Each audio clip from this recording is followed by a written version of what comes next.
Hello everyone, welcome to Harsh media. So இந்த ஒரு video நம்ம எதை பற்றி பார்க்க போகிறோம் அப்படின்னா, ஐபிஎல் 2027 சுற்றி பார்த்திங்கன்னா நிறைய ட்ரேட் அப்டேட்ஸ் வந்த வண்ணமே இருக்குது. அதுலேயும் குறிப்பாக பார்த்திங்கன்னா ஒரு சில விஷயங்கள்லாம் ரொம்பவுமே இன்ட்ரெஸ்டிங்காக வந்து போயிட்டுருக்கு. அதில் முக்கியமான ஒரு சில விஷயங்களை பற்றி தான் இந்த ஒரு வீடியோவில் பார்க்க போகிறோம். ஸோ டக்குன்னு டைம் வேஸ்ட் பண்ணாமல் வாங்க வீடியோக்குள்ளே போயிடலாம்.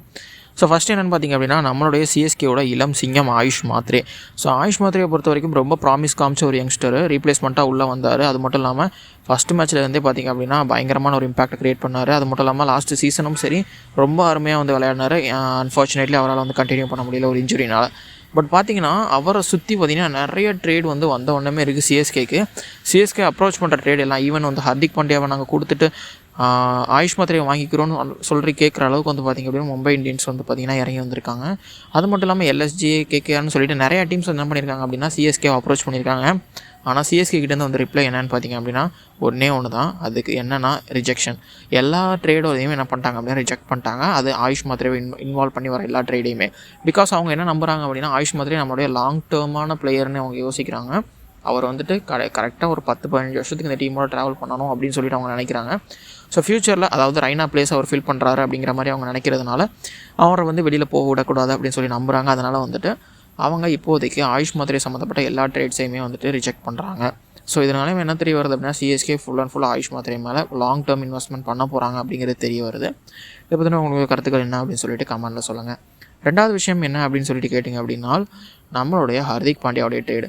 ஹர்திக் பாண்டியாவுடைய ட்ரேடை பொறுத்த வரைக்கும் ஃபர்ஸ்ட் ஆஃப் ஆல் அவர் வந்துட்டு ஆர்ஆருக்கு போகிற மாதிரி இருந்தது. ஆனால் ஜெய்ஸ்வாலுக்கும் கொடுத்துட்டு ஹர்திக் பாண்டியாவை வாங்குறதுங்கிறதுல என்ன பண்ணல அப்படின்னா மும்பைக்கு உடன்பாடு இல்லை. அதனால் வந்துட்டு அவங்க என்ன பண்ணிட்டாங்க அப்படின்னா அந்த ஒரு ட்ரேடை ட்ரா பண்ணிட்டாங்க. இப்போ வந்து பார்த்திங்க அப்படின்னா கேகேஆர். ஸோ கேகேஆரை பொறுத்த வரைக்கும் அவங்க என்ன பண்ணுறாங்க அப்படின்னா அந்த டீமுக்கிட்ட கொடுத்துடலாம் அப்படின்னு சொல்லிட்டு யோசிச்சுட்டு இருக்காங்க. இன்னுமே ஒரு பிரச்சனையாக இருக்கிறது என்ன அப்படின்னா ஆல் கேஷ் டீலில் கொடுக்கலாமா, அப்படி இல்லைனா வந்துட்டு கேமரான் க்ரீனுக்கு பதிலாக ட்ரேட் பண்ணிவிட்டு கொடுக்கலாமான்னு சொல்லிட்டு. பிகாஸ் கேமரான் க்ரீன் ஆல்ரெடி இவங்ககிட்ட இருந்த பிளேயர் தான். ஸோ அதனால் அவர் திரும்ப வர்றதுங்கிறது ஒரு நல்ல விஷயமாக தான் பார்க்குறாங்க. ஆனால் கேமரான் க்ரீனுக்காக வேண்டி 18 crores ட்ரேடை நம்ம வந்துட்டு இது பண்ண முடியுமா அப்படின்னு சொல்லிட்டு இனிஷியேட் பண்ணுறதான்னு சொல்லி யோசிக்கிறாங்க.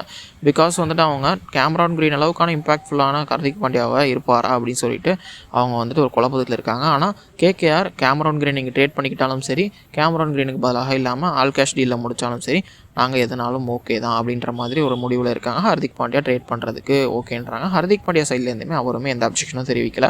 ஈவன் ராஜஸ்தான் ராயல்ஸுக்கோ சென்னை சூப்பர் கிங்ஸுக்கோ போகணுன்னு அவர் நினச்சாரா நினைக்கலாம் தெரியல. ஆனால் கேகேஆருக்கு அவர் எந்த அப்ஜெக்ஷனுமே தெரிவிக்கல அப்படின்ற மாதிரி தான் சொல்கிறாங்க. இந்த ஒரு நிலைமையில் ஹர்திக் பாண்டியாவோட ட்ரேட் கேகேஆரில் கன்ஃபார்ம் ஆகி முடியுமா, அப்படி முடிஞ்சால் ஒரு ஆல் கேஷ் டீலாக இருக்குமா, இல்லை கேமரான் க்ரீனை ட்ரேட் பண்ணிவிட்டு கொடுப்பாங்களா அப்படின்னு சொல்லிட்டு உங்களுடைய கருத்துக்கள் என்ன அப்படின்னு சொல்லிட்டு கமெண்ட் பண்ணுங்கள். ஏதோ ஒன்று. ஆனால் கொஞ்சம் நாளாகவே பார்த்திங்க அப்படின்னா ஐபிஎலோட ட்ரேட்ஸ் எல்லாமே வந்து பயங்கரமாக வந்து போயிட்டுருக்கு. இதை பற்றின உங்களுடைய கருத்துக்கள் என்ன அப்படின்னு சொல்லிட்டு கமெண்ட்டில் சொல்லுங்கள். இன்னுமே நிறைய அப்டேட்ஸ் இருக்குது, அதெல்லாம் அடுத்தடுத்த வீடியோஸ் நான் கொடுக்குறேன். அதுக்காக வேண்டிய நம்ம சேனலை சப்ஸ்கிரைப் பண்ணி பெல் ஐக்கான் ஆனில் வச்சுக்கோங்க. இன்னொரு நல்ல வீடியோவில் உங்களை வந்து சந்திக்கிறேன். Until then, thank you.